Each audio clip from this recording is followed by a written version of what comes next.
আসসালামু আলাইকুম। সবাই কেমন আছেন? আশা করি সবাই ভালো আছেন। আমি আল্লাহর রহমতে ভালোই আছি। গোসলের সময় বা বাথরুমে প্রবেশের সময় এই ৫টি ভুল কখনোই করবেন না। যদি আপনি ৫টি ভুল করেন তাহলে ভয়ঙ্কর বিপদ হতে পারে। প্রিয় দর্শক, আজকের ভিডিওটি অত্যন্ত গুরুত্বপূর্ণ। প্রথমত, যে ভুলটি করবেন না সেটি হলো, আমাদের দেশে অনেকেই বাথরুমে ঢোকার পর গুনগুন করে গান, গজল বা কথা বলার অভ্যাস রয়েছে। এই কাজটি একদম করবেন না। আপনার গোসল ফরজ হলে সেগুলো মেনে গোসল করবেন, আর গোসল ফরজ না হলে গোসলের সুন্নতগুলো মেনে তারপর গোসল সম্পন্ন করবেন। এবং বাথরুমে ঢুকে গোসলের সময়, অজু করার সময় সেক্ষেত্রে আপনি বিসমিল্লাহ উচ্চারণ করে বা আওয়াজ করে পড়বেন না।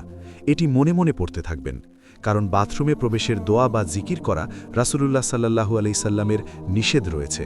সুনানে আবু দাউদ, হাদিস নম্বর 18।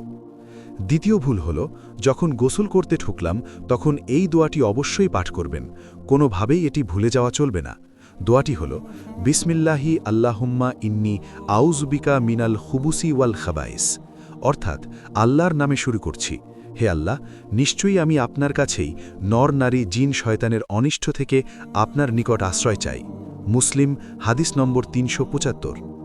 এখন প্রশ্ন আসতে পারে যে এই দোয়াটি তো টয়লেটে ঢোকার সময় পড়তে হয়, কিন্তু গোসল করতে গেলে এই দোয়াটি আমরা কেন পড়ব?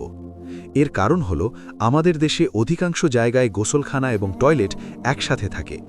এই জন্য যাদের টয়লেট এবং গোসলখানা একসঙ্গে অ্যাটাচ করার থাকে তারা অবশ্যই বাথরুমে ঢোকার সময় এ দোয়াটি পড়বেন।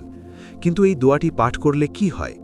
আমাদের প্রিয় নবী হযরত রাসূলে কারীম সাল্লাল্লাহু আলাইহি সাল্লাম বলেছেন, জিনেরা টয়লেটের মধ্যেই, ময়লার মধ্যে বা দুর্গন্ধযুক্ত জায়গায় সবচেয়ে বেশি থাকে। তাই তোমরা যখন এই দোয়াটি পাঠ করবে তখন খারাপ জিন থেকে আল্লাহ তাআলা তোমাদেরকে হেফাজত করবেন এবং শয়তানের চোখে একটা দেওয়াল বা পর্দা তৈরি করে দেবেন, যাতে জিন শয়তান আমাদের দেহ অবয়ব সে দেখতে না পায়। সহিহ বুখারী, হাদিস নম্বর ১৪২। আর যেহেতু আমরা আল্লাহ তাআলার কাছে এই দোয়াটির মাধ্যমে আশ্রয় চেয়েছি, সুতরাং এই দোয়াটি পড়লে গোসলখানায় থাকা দুষ্ট জিন শয়তান আপনার কোনো ক্ষতি করতে পারবে না। এবং আপনার যদি গোসলখানার টয়লেটে প্রস্রাব পায়খানা করার প্রয়োজন হয়, তখন শয়তান ও দুষ্ট জিনেরা আপনাকে দেখতে পারবে না।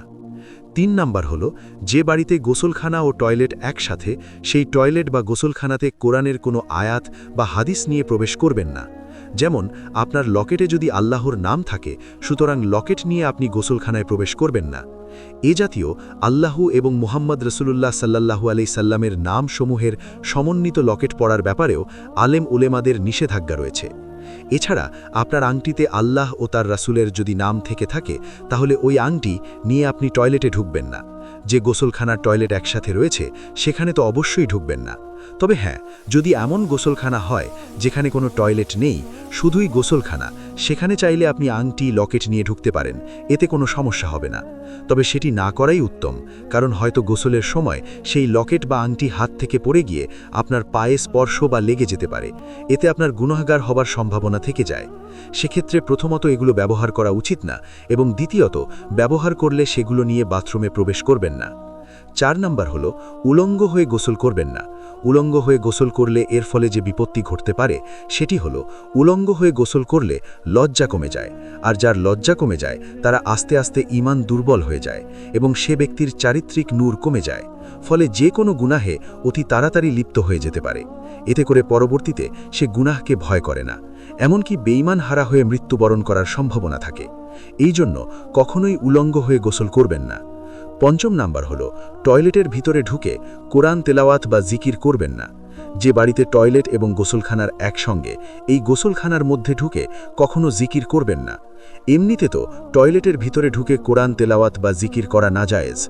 এখন অনেকে বলতে পারেন যে গোসলখানার ভিতর টয়লেট নেই, সেখানে কি আমরা জিকির করতে পারবো কিনা? এর উত্তর হল, কখনোই না, কারণ রাসূল সাল্লাল্লাহু আলাইহি সাল্লাম এই কাজগুলো কখনো করেননি, তাই আপনিও করবেন না। মনে রাখতে হবে, আমরা মুসলমান জাতি, তাই আমরা চলব আল্লাহর হুকুমে ও নবীর আদর্শ তথা রাসূলের সুন্নত মোতাবেক। যদি আমরা আল্লাহর রাসূল সাল্লাল্লাহু আলাইহি সাল্লামের সুন্নত মোতাবেক জীবন পরিচালিত করতে পারি, তাহলে ইনশাআল্লাহ আমার আর কোনো বিপদ নেই।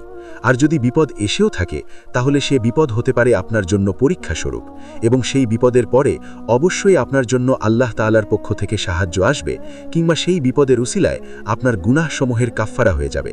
এবং ধৈর্যশীলদের জন্যই রয়েছে জান্নাতের সুসংবাদ। আল্লাহ তাআলা বলেন, আল্লাহ ধৈর্যশীলদের ভালোবাসেন।